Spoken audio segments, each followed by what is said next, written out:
આચાર્ય મહોદય, ગુરુગણ, વિદ્યાર્થી મિત્રો,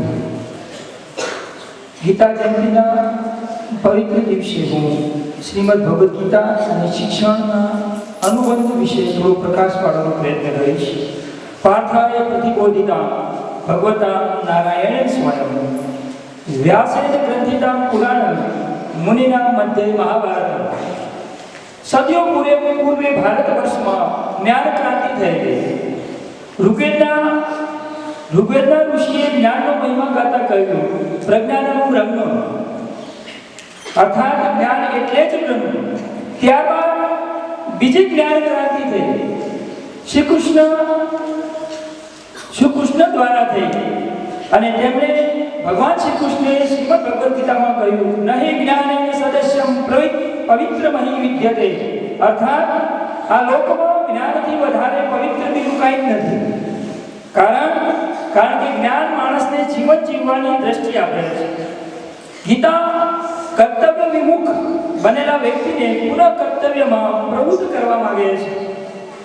જગતની સૌથી પ્રથમ મોટિવેશનલ સ્પીચ એ કુરુક્ષેત્ર નામના ઓપન થિયેટરમાં પડી. તો વળી જગતનું સૌ પ્રથમ લાઈવ ટેલિકાસ્ટ સંજય કર્યું. વિશ્વનું સૌથી શ્રેષ્ઠ સંવાદ કાવ્ય શ્રીમદ ભગવદ્ ગીતા છે. કોઈ કાવ્ય શ્લોક સુધી પ્રલંબા અને લોકોના શ્વાસ સુધી વિસ્તરે એ શબ્દની ઊર્જા છે. ગીતાનો પ્રારંભ ધૃતરાષ્ટ્ર ઉવાચથી થાય છે. ધર્મ ક્ષેત્રે કુરુક્ષેત્રે સમવતા યુયુત્સવ મામકા પાંડવા ચૈવ કિમ કુર્વેત સંજય. આ પ્રથમ અધ્યાયના પ્રથમ શ્લોકના પ્રથમ બે અક્ષર ધર્મ અને અંતિમ અધ્યાય અયત્ર યોગેશ્વર કૃષ્ણો યત્ર પાર્થો ધનુધન યત્ર શ્રી વિજયો ભૂતિ ધ્રુવા નીતિર મતિર મમ. અને આ અંતિમ શ્લોકના બે અક્ષર મમ, અર્થાત મમ કર્મ, મારું કર્મ, મમ ધર્મ, મારો ધર્મ એટલે કે મારું કર્તવ્ય, મારી ફરજ શું છે એ આ સમગ્ર ગ્રંથ સમજાવે છે. સ્વધર્મની આડે આવનારો જે મોહ છે અને એ મોહના નિવારણ માટે ગીતાનો જન્મ થયો. ગીતાનું સ્પષ્ટ માનવું છે, માણસ પોતાના સ્વધર્મ પ્રાપ્ત કર્મો કરવામાં રચોપચો રહે તો તે આવશ્યક સિદ્ધિ પ્રાપ્ત થાય છે. તો તે વ્યક્તિને આવશ્યક એ સિદ્ધિ પ્રાપ્ત થાય છે. શ્રીમદ ભગવદ્ ગીતા એટલે કુરુક્ષેત્રના યુદ્ધ મેદાનમાં શ્રી કૃષ્ણ સંવાદ, શ્રી કૃષ્ણ અર્જુન સંવાદ. ગીતામાં માનવ જીવનરૂપી યુદ્ધની વાત કરવામાં આવી છે. મહાભારતનો એ ભીષણ રણ સંગ્રામ વાસ્તવમાં તો સત અને અસત એવી બે વૃત્તિઓ વચ્ચેનો છે. પાંડવો અને કૌરવો છે એ તો તેના પ્રતીકો છે. કુરુક્ષેત્રનું મેદાન એ સમગ્ર માનવ જાત માટેની કર્મભૂમિ રૂપ આ સંસાર છે. અને સમગ્ર અર્જુન જે છે એ સમગ્ર માનવ જાતનો એ પ્રતીક છે. અને કુરુક્ષેત્રનું મેદાન એ માનવ જાત માટેની કર્મભૂમિ રૂપ આ સંસાર છે. જ્યારે અર્જુન એ સમગ્ર માનવ જાતનું પ્રતિનિધિત્વ કરે છે. અને તેનો સાથી, જેના સાથી રૂપે રહેલા અવતારી પુરુષ શ્રી કૃષ્ણ પરમાત્માનું જ પ્રાકટ્ય રૂપ છે. માનવના અંતરમાં કુરુક્ષેત્ર, માણસ અંતરના જે કુરુક્ષેત્રમાં સુખ દુઃખ, જય પરાજય, સ્નેહ પ્રેમ, કાળ લાભ ગેરલાભ, દેવી અસુરી સંપત્તિ વચ્ચે જે ભીષણ સંગ્રામ ચાલે છે તેનું વર્ણન ગીતામાં છે. માણસ માત્રને જીવનમાં પ્રતિ ક્ષણે આવતા જે નાના મોટા સંગ્રામો છે એ સંગ્રામોની સામે હિંમતથી ઊભા રહેવાની શક્તિ ગીતા બક્ષે છે. કોઈ પણ ગ્રંથનો વિષય શું છે એ પ્રશ્ન સ્વાભાવિક રીતે ઉદ્ભવે. ગીતાના વિષય અંગે, ગીતાનો જે વિષય છે એ ગીતાના વિષય અંગે નો જવાબ એ ગીતા પોતે જ આપે છે. ઇતિ ગૃહીતં શાસ્ત્રમ ઇદં મુક્તં મયા નર એતત બુદ્ધ્વા બુદ્ધિમાનસ્ય કૃતકૃતસ્ય ભારત. અર્થાત હે નિષ્પાપ અર્જુન, આ પ્રમાણે અત્યંત ગોપનીય આ અધ્યાત્મ શાસ્ત્ર મેં કહ્યું. હે ભરતવંશીય અર્જુન, આને જાણીને બુદ્ધિમાન મનુષ્ય કૃતકૃત્ય એટલે ધન્ય ધન્ય થાય છે. ગીતાનો વિષય એ કર્મ, ભક્તિ અને જ્ઞાન છે. કર્મ, ભક્તિ અને જ્ઞાન આ ત્રિવેણી સંગમ પર રચાયેલી ગીતામાં માનવ જીવન કલાનું નિરૂપણ છે. જીવન જ્ઞાન, કૃપ અને ભજ એમ 3 ધાતુઓનું બનેલું છે. આપણે જીવનમાં કંઈક જાણવું છે, જ્ઞાન આપણે કંઈક જાણવું છે, જાણીને કશું કરવું છે, અને જે કંઈ કરવું છે તે ભાવથી કરવાનું છે. આ ત્રણેય બાબતો જ્ઞાન, કર્મ અને ભક્તિ તરીકે જાણીતી છે. 5000 વર્ષ પૂર્વે શ્રી કૃષ્ણે શ્રીમદ ભગવદ ગીતામાં જ્ઞાનયોગ, કર્મયોગ અને ભક્તિ યોગના સમન્વય કરીને જીવન યોગ કલા આપણને સમજાવી છે. ગીતાનું પ્રથમ શતક અધ્યાય 1 થી 6 એ કર્મયોગ છે. બીજું શતક 7 થી 12 જે અધ્યાય છે એ ભક્તિ યોગ છે, અને ત્રીજું શતક અધ્યાય 13 થી 18 જ્ઞાન યોગ છે. જીવનમાં 3 જગત વચ્ચે આંતરક્રિયા ચાલતી રહે છે: કર્મ જગત, ભાવ જગત અને જ્ઞાન જગત. કર્મ જગતનું શિખર પરનું જે કર્મ જગતના જે શિખર પર છે એ કર્મયોગી છે, અર્થાત સ્થિર પ્રજ્ઞા આરૂઢ છે. ભાવ જગતના શિખર પર ભગવત ભક્ત વિરાજમાન છે, જ્યારે જ્ઞાન જગતના ઉત્તુંગ શિખર પર ત્રિગુણાતીત આરૂઢ છે. આ ત્રણેય દ્વારા ગીતાનો આદર્શ માનવ નિર્માણ થાય છે. જીવન એક સંગ્રામ છે, અને આથી ભગવાને અર્જુનને નિમિત્ત બનાવીને વિશ્વના માનવ માત્રને ગીતાના જ્ઞાન દ્વારા જીવન અભિમુખ કરવાનો ચિરંતર પ્રયાસ કર્યો છે. નિરાશાના ઘોર અંધકારમાં અટવાયેલા માનવના જીવનમાં ગીતા આશાનો પ્રકાશ પાથરે છે. હતોત્સાહી મનુષ્યને નવો ઉત્સાહ આપે છે.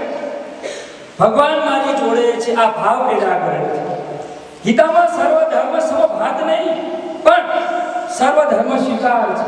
ધર્મનો ખરો અર્થ, ધર્મનો ખરો સંબંધ એ માનવતા સાથે છે. ગીતાનો પ્રારંભ જ બતાવે છે કે ધર્મ ક્ષેત્ર એટલે એવું ક્ષેત્ર કે જે માનવતા ટકી રહે. એવા અનુશાસન માટેના નિયમોની આણ હોય. જીવ, જગત અને જગદીશનો વિચાર એટલે ભગવદ ગીતા. અને જીવનનો ઉપદેશ અને જીવનની સાર્થકતા આ ત્રણેય પર પ્રકાશ પાડી આપણો જીવન પથ ઉજાળનાર એક પ્રતીક એ ગીતા છે. ગીતા યુદ્ધ ભૂમિ પર શાંતિનો વાર્તાલાપ છે, જે ભગવાન દ્વારા કહેવાય છે. ગીતાનો પ્રથમ શ્લોક ધૃતરાષ્ટ્ર એટલે કે એક અંધ માનવ બોલે છે, જ્યારે અંતિમ શ્લોક સંજય એટલે કે એક દિવ્ય દ્રષ્ટિવંત ભગવાન, એક દિવ્ય દ્રષ્ટિવંત માનવ બોલે છે. આનો અર્થ એ થયો કે ગીતામાં અંધત્વથી દિવ્ય દ્રષ્ટિ સુધીની આધ્યાત્મ યાત્રા છે. શ્રીમદ ભગવદ ગીતા સમાજના પ્રત્યેક વર્ગને એમની દ્રષ્ટિ પ્રમાણે પાથે પૂરું પાડે, રસ્તો બતાવે છે. કોઈ પણ સમાજનું અસ્તિત્વ 4 શક્તિઓ પર ટકેલું છે. 4 શક્તિઓ પર આધાર રાખે છે. સૌથી પહેલી જ્ઞાન શક્તિ, નોલેજ પાવર. બીજી દંડ શક્તિ, મિલિટરી પાવર. ત્રીજું એ વિત્ત શક્તિ, મની પાવર. અને ચોથું એ શ્રમ શક્તિ એટલે કે લેબર પાવર. આજે દુનિયાનો કોઈ પણ દેશ આ 4 શક્તિઓ પર નિર્ભર છે. જો કે શ્રીમદ ભગવદ ગીતામાં સદીઓ પૂર્વે ચાતુર્વર્ણ્યમ મયા સૃષ્ટમ ગુણ કર્મ વિભાગસ, ગુણ અને કર્મ અનુસાર બ્રાહ્મણ, ક્ષત્રિય, વૈશ્ય, શૂદ્ર એમ 4 વર્ણોને વહેંચી દીધું. મિત્રો, કર્મયોગી કે કાર્યકર, કર્મયોગી કે કાર્યકરને ગીતા કર્મયોગ બનાવી દેવાનો ઉપદેશ આપે છે. સાચો કર્મયોગી કર્મની આસક્તિથી મુક્ત હોવો જોઈએ. જ્ઞાનીઓ કહે છે કે તમે વાદ વિવાદ ન કરતા સંવાદ કરો. ભગવાન જ્ઞાનીઓને કહે છે કે તમે વાદ વિવાદ ન કરતા સંવાદ કરો. વિવાદમાં વિખવાદ સર્જાય છે, જ્યારે સંવાદમાંથી સંગીતનું નિર્માણ થાય છે. જ્ઞાનીઓને પોતાની બુદ્ધિનો ઉપયોગ સામાન્ય માણસની ભાવના કે શ્રદ્ધા તોડવામાં કરવો જોઈએ નહીં. ભગવાન ભક્તોના યોગક્ષેમનું વહન કરે છે. ભગવાન સ્વયં ભક્તોની કાળજી લે છે અને આશ્વાસન આપતા કહે છે, નમે ભક્ત પ્રણશ્યતિ, અર્થાત ભગવાનના ભક્તનો ક્યારેય નાશ થતો નથી. સંન્યાસીઓ પણ કહે છે કે સંન્યાસ એ કેવળ બહારનો દેખાવ નથી, પરંતુ આંતરિક પરિવર્તનનું પ્રતીક છે. સંન્યાસ વસ્ત્રોમાં નહીં પણ વૃત્તિમાં સમાયેલો છે. ભગવો રંગ એ વસ્ત્રને નહીં પણ મનને ચડવો છે. ત્યાગ, બલિદાન, સમર્પણની ભાવના એ મનુષ્યને સાચો સંન્યાસી બનાવે છે. શ્રીમદ ભગવદ ગીતા એ ભારતીય જનજીવનની શ્રદ્ધાનું પ્રતીક છે. અને ગીતામાં જ્ઞાન, કર્મ અને ભક્તિના ત્રિવેણી રહે છે. અને એમાં ભગવાન જે શ્રી કૃષ્ણ જ્ઞાન, કર્મ અને ભક્તિનો જે આપણને જ્ઞાન આપે છે, એના આધારે કહેવાય છે કે સર્વશાસ્ત્રમય ગીતા, અર્થાત ગીતામાં બધા શાસ્ત્રોનો સમન્વય છે. એટલું જ નહીં, ગીતા ઘટે સકલ શાસ્ત્ર તોયમ, અર્થાત ગીતા રૂપી ગળામાં સકલ શાસ્ત્રોનું જળ છે. સામાન્યમાં સામાન્ય માણસ એ ગીતાના અવિરત વહેતા ઝરણામાં ધરાઈને પાણી પીવાની છૂટ છે. શ્રી કૃષ્ણ એટલે જ્ઞાન, અર્જુન એટલે કર્તવ્ય. જે જ્ઞાન અને કર્તવ્ય બંને ભેગા થયા તે સફળતા હોય છે. માનવ જાતને જીવન જીવવાની કળા શીખવતી ગીતામાં યુદ્ધની ભયંકરતામાંથી શાંતિની દિશામાં જવાનો દિવ્ય સંદેશ. ગીતાના તત્વજ્ઞાનમાં સમાજને બદલવાની તાકાત છે, જેનાથી સમાજની અનેક સમસ્યાનું નિરાકરણ આવે છે. ગીતા એ કેવળ વાણીનું શાસ્ત્ર નથી મિત્રો, ગીતા એ આચરણનું શાસ્ત્ર છે. ગીતા ચોક્કસ આચારનો ઉપદેશ આપે છે. ગીતાની આધ્યાત્મ યાત્રા જીવન વિકાસ યાત્રા છે. ગીતા એક ક્રાંતિકારી ગ્રંથ છે. હિન્દુ ધર્મમાં પ્રવેશેલી જે જડતા છે એ જડતાને દૂર થાય એવું નથી લખ્યું કે આત્મવત સર્વ હિન્દુ છું, એવું ક્યાંય લખ્યું. માનવ જાત જ્યારે જીવનનો સાચો હેતુ ભૂલી જાય ત્યારે ભગવાન એ હેતુને ફરીથી દર્દ કરવા માટે આ ધરતી ઉપર અવતાર લે છે. ગીતા સ્પષ્ટ રીતે ઈશ્વરવાદી છે, પણ પુરુષાર્થ વિરોધી નથી. ગીતામાં દેવી સંપત્તિના સદગુણોમાં અહિંસાને પણ સદગુણ માને છે, પરંતુ તે ચુસ્ત અહિંસાવાદી પણ નથી.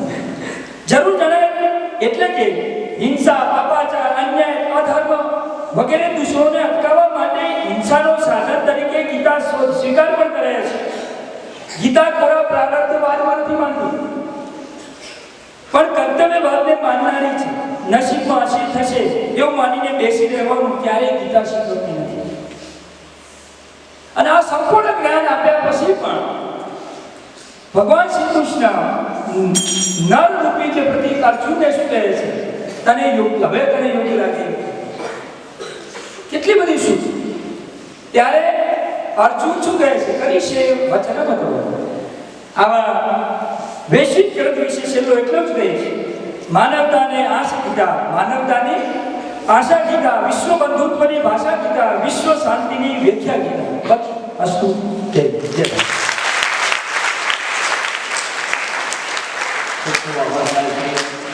સાહેબે એમના અલગ અલગ ભાષાઓના ગીતાજીના જે છે બતાવી ભાષામાં કહ્યું કે ગીતાજી એ માનવમાંથી મહામાનવ થવાનો એક જ્ઞાનાત્મક ગ્રંથ પુંજ છે. આગળ આપણા ગુરુજનોમાંથી સાયન્સ વિભાગમાંથી એપલબેનને કહીશ કે તેઓ પોતાનું વક્તવ્ય